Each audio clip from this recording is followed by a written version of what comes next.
All right, guys, so let's go ahead and talk about the devious plan of the MAGA sellout and collaborator Democrats. So, as you all know, Hakeem Jeffries has been going around, first of all, not fighting MAGA, just not doing it, no idea what he's doing, not a leader. Also, he was on Stephen A. Smith's show blaming the far right and the far left, which is, if that's your takeaway in this moment, just step aside. Let somebody lead who knows how to lead and knows where to put the focus, right? So you have Hakeem Jeffries doing that. You have Chuck Schumer, who's been humiliating himself day after day, showing he doesn't have the spine to lead, doesn't have the ideology to lead. And, you know, you see people like Jasmine Crockett, who fights effectively, AOC, who fights effectively, Bernie Sanders, who's literally doing an anti-oligarchy tour, telling everybody what Elon Musk is doing, what Trump is doing, and what's happening right now. These are the people who know how to lead, right? These are the people who are fighters. Okay, well, the empire is going to strike back. So here's what we learned the other day. Chuck Schumer announced that Senator Alyssa Slotkin is going to deliver the Democratic response to Trump's State of the Union address. The State of the Union is tomorrow, and there's always a Democrat who responds. So he picked Alyssa Slotkin. Okay, well, what do we need to know about Alyssa Slotkin? She voted for 8 of Trump's cabinet members. 8. She voted for the Lake and Riley Act, the right-wing immigration bill, which killed due process for immigrants. She was a George W. Bush national security advisor. She was the first Democrat endorsed by Liz Cheney. She's pro-Israeli genocide, pro-TikTok ban, anti-student debt relief, and also, by the way, I forgot to add this one, but she's also anti-Medicare for all.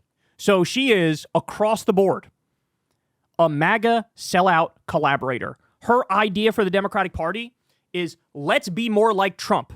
Let's copy their policy agenda, right? Okay, so everybody saw this. Everybody was pissed off about this for understandable reasons. This person does not represent Democrats. She just doesn't. I've never seen a moment like this in my life where the Democratic Party base has woken up so fast, right? It's like they instantly understood, oh my God, like look at what's happening with Elon. This is a robber baron coup. Look at what Trump is doing. He truly is a fascist. He basically anointed himself king the other day and said, I'm not going to listen to the courts anymore. This is an historic moment. And in a moment like this, you need real leaders to fight back and represent a different story, a different narrative, a different philosophy and ideology and policy agenda. And her idea is, here are all the areas where I agree with them. Well, that's not leading. Okay, so Politico reported the following. Last month, I'm reading from over here. Last month, a group of Democratic consultants, campaign staffers, elected officials, and party leaders gathered in Loudoun County, Virginia, for a retreat where they plotted their party's comeback. Okay, so remember, they call them, these are the moderate Democrats. Let's be clear. These are not the moderate Democrats. These are the Democrats who take the most corporate money and the Democrats who are most in agreement with the Alyssa Slotkins and the Chuck Schumers, the MAGA sellouts, the MAGA collaborators. Okay. Those gathered then laid out 20 solutions for how Democrats can regain working class trust and reconnect with them culturally. More than a few stuck out to playbook. Ready? The party should embrace patriotism, community, and traditional American imagery. All right, let's just pause there. At the DNC, they were chanting USA, USA, USA. Kamala ran on patriotism. That was one of the things that she ran on. So, now, by the way, I'm not against that, not at all. But she did that, and Trump's in the White House, so to say, hey, let's keep doing the thing that we did and act like it's some revelatory new thing. Like that's not new. So basically, they're not saying anything with that first one. More. Democrats should ban far-left candidate questionnaires and refuse to participate in forums that create ideological purity tests and move away from the dominance of small-dollar donors whose preferences may not align with the broader electorate. Oh my goodness. I'm going to read that one more time. Move away from the dominance of small-dollar donors whose preferences may not align with the broader electorate. Ladies and gentlemen, to the extent Democratic policies did not align with the broader electorate, it was the fault of big donors, not small donors. They invert the reality completely. If you are taking money from Raytheon and Lockheed Martin, if you are taking money from Wall Street, if you are taking money from massive multinational corporations, and you are in favor of their agenda, that is what puts you out of lockstep with the American people. They literally had the exact wrong takeaway. The correct takeaway is, oh my God, we need to cut off all big money to our party. We don't want billionaire robber baron money. We don't want corporate PAC money. We want to raise through small dollar donations.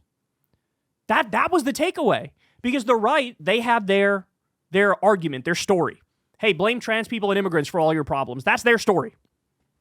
The Democratic response to that has to be, no, the problem is not trans people. It's not immigrants. Those are our brothers and sisters. The problem, it's the robber barons. It's Elon Musk. It's the billionaires. It's the corporations.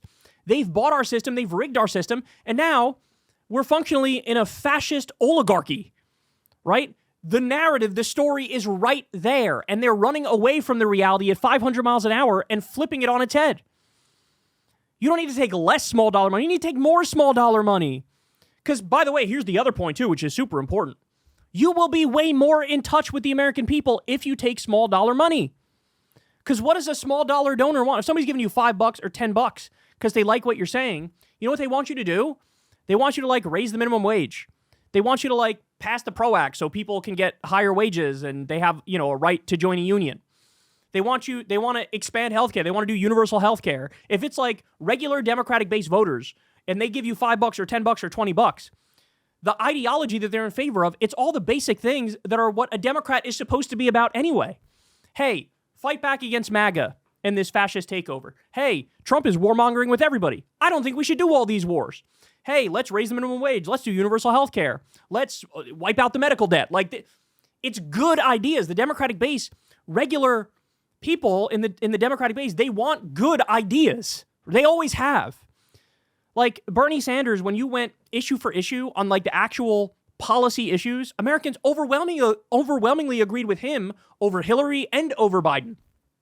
But the thing is, there are polls when you ask people, hey, should the Democrats move in a more centrist direction or moderate direction, or should they move in a more progressive direction? It is true that voters say, I want more moderate. I want more centrist. A majority of voters will say, I want more moderate. I want more centrist. But they don't actually know what that means. That's the problem, right? They don't know what that means. And I'm not attacking them for that. I'm not. Because again, when you dig a little deeper, go one layer deeper and actually look at the policies they want implemented, they actually want to move in a more progressive direction. So I actually totally agree with them that the self-labeling, right, how you come across to people should code as moderate or centrist. I don't want a Democratic candidate wearing a fucking Che Guevara shirt, right? Calling for, hey, bring back the gulags. I don't want a Democratic candidate doing that. I want them to appear, I want them to code as moderate or centrist while advocating for the popular ideas that the Democratic base believes in. Like I said, universal health care, higher minimum wage, PRO Act so people can join a union, rebuild the regulatory and administrative state, which is being dismantled by Elon as we speak. Right? Stop Trump's warmongering. Like, this is the stuff. But it is such a disgusting admission for them to say. They're pretending like small donors are the problem. They're pretending that small donors are like why Democrats lost. No, they're the solution. You need to take more small dollar donations. Rely on your small dollar donors because they'll tell you what they want your agenda to be, and they're correct. But they're saying let's embrace the big money donors. This is disturbing, man. If this is your takeaway, basically this would be Democrats saying we need to move further to the right, closer to MAGA, closer to Republicans. And guys, like we've seen this play out time and time again, and it's the wrong way to go. I mean, take a look at 2004, John Kerry. John Kerry should have won that election easily because George W. Bush was a fucking mess already, right? We had the war in Iraq, etc. But John Kerry lost. And the reason he lost is because his response to George W. Bush said, we're going to finish the war in Iraq and we're going to win it. And John Kerry's response was, I'm also in favor of the war in Iraq, but I want to wage it more intelligently than this guy does. When the real argument he should have made is, this war was based on lies. Saddam had nothing to do with 9/11. Why are we wasting U.S. money and young American men and women's lives? Let's end the war. But he tried to split the difference. He tried to meet the right halfway, and he lost. Right? It's like you have to actually stand for something that is not what they stand for. Right? And so Let me keep reading because you'll get a sense of what's going on here. So these so-called moderate Democrats, they're really MAGA sellout Democrats, they should, quote, push back against far left staffers and groups that exert a disproportionate influence on policy messaging. By the way, if you think the far left has a stranglehold on this party, I don't know what to fucking tell you, right? I don't know what to tell you. I mean, Biden and Kamala kept the genocide in Gaza going, and the left was screaming, fucking stop it, and they didn't, right? And it's like, you should have listened to those people. They were actually right. But they're saying, oh, the far left is the problem. Like, well, candidates should get out of elite circles and into real communities. Tailgates, gun shows, local restaurants, churches, and the party needs to own the failures of democratic governance in large cities and commit to improving local government. So in other words, guys, I want you to read this list a few times. Like, pause the video, read the list a few times. What are they saying? Every piece of advice they give is, hey, say we suck, right? That's what that last one is. Own the failures of democratic governance. Let me get this straight. Your brilliant idea to revive this party is to go, you know what, Republicans, you're right. We kind of suck. I mean, this is almost comical, right? Look, I'm starting to believe that these people might just be Republican infiltrators, right? Like, these might be the people who are at this retreat. Many of them might be MAGA supporting Republican infiltrators to the Democratic Party, and they are sowing the seeds of destruction within the Democratic Party. Because your takeaway is tell people that we suck and they're right, and then also, hey, look, here are the areas where we agree with you. How can you base a campaign around that? I think these guys are right on these following issues, and also, you're right, our cities suck. Who would vote for that? Nobody's going to vote for that. I mean, it's embarrassing. It's embarrassing. No, you have to stand for something. What are you going to stand for? And the answer is simple. MAGA is a fascist, pro-oligarchy movement. Trump is destroying our checks and balances, destroying our government completely, giving everything to the robber barons. Call that out directly and specifically and clearly, and say what we stand for is the opposite of that. We stand for social democracy. We stand for New Deal politics.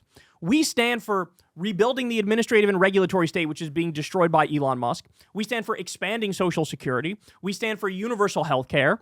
We stand for higher wages, higher minimum wage, people having the right to join a union, wiping out the medical debt, stop Trump's warmongering, cut off all the weapons that we send to human rights abusing countries.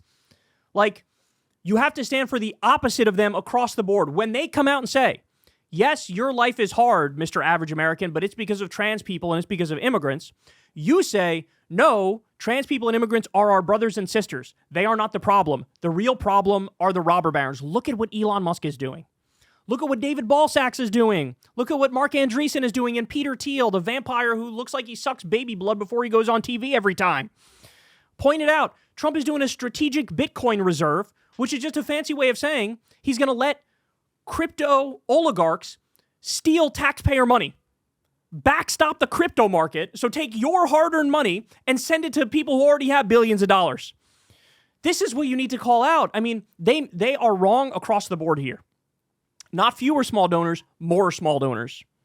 Cut off all the big money so that you actually stand for something. You actually believe in something. And for the love of God, the last thing you do is say, hey, Republicans, I think you're right about the 5 following issues. And again, I love the bottom. Ready? The party needs to own the failures of democratic governance in large cities.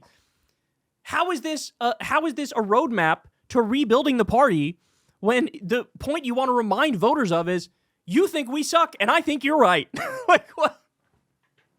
If that's your instinct to say that now, you have no hope. There's no hope.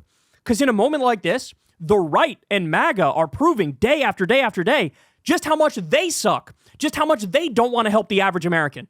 I mean, Elon destroyed the Consumer Financial Protection Bureau. That's the anti-scam police. How is this not something you talk about 24/7? How is it not something you talk about 24/7 that Trump scammed his own base with a shit coin, a crypto meme coin, 2 days before his inauguration?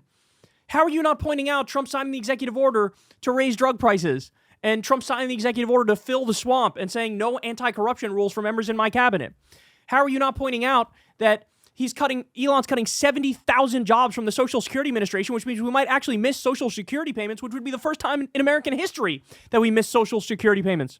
Social Security is a hard word to say. But guys, you get the point here. These are the MAGA sellouts. These are the MAGA collaborators. These people should be nowhere near power. And also, let's stop pretending like, oh, it's the far left that's had control of the party all these years. Like, where are you getting that from? Where are you getting that from? It was Joe Biden who was just president.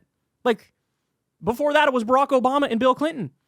Like, the reality of the situation is very simple. If the same old, if politics as usual is not working, we have a tried and true example of what to do. The Republicans, they base their candidates and their philosophy on Ronald Reagan. They always have. He was their favorite, and they said, we're going to go in that. And Trump stole many of Reagan's things also, right? Democrats need to do it with FDR, the New Deal, social democracy, actually using the power of government. Like, the right-wing point is, hey, the scariest words in the English language are, I'm from the government, I'm here to help. That was Reagan's famous saying, right? Your reaction to that has to be, no, government has the capacity to do good, and it can and it should. And that's why we should celebrate Social Security, Medicare, Medicaid. We should celebrate the war on poverty. We should celebrate unemployment insurance. We should celebrate having a regulatory state that stops the Wall Street crooks and criminals. You know, so I don't know, man. It's just, this drives me crazy that if you can't see the lessons now, are you never going to see the lessons? Are you never going to see them? It's like, no matter what the question is, their answer is blame the far left. Blame the far left. Like, I don't know if you noticed, but right now, literally the only people who are correctly fighting MAGA and who are standing up and pushing our worldview, the only people are the people you would call so-called far left. They're the only ones who can fight. Like I said, Bernie's doing an anti-oligarchy tour, calling out the right on a daily basis. Tim Walz has recently come back from obscurity, and he's shitting on the right relentlessly. Jasmine Crockett, AOC, Maxwell Frost, these are the only people who are actually fighting. So you're not going to get to steer the ship. When your answer at a volatile moment like this is to run and hide in a bush and pretend like, bro, I'm actually sort of with the right, you're not going to lead. You're incapable of leading. Like, I haven't heard any of these so-called moderate Democrats who are MAGA collaborators. They haven't said anything about these town halls where you got Democrats, independents, and Republicans screaming at Republican congresspeople and reaming them over what Elon is doing and what Trump is doing. If you can't even use that moment to speak up and make your case, you don't have a case to make.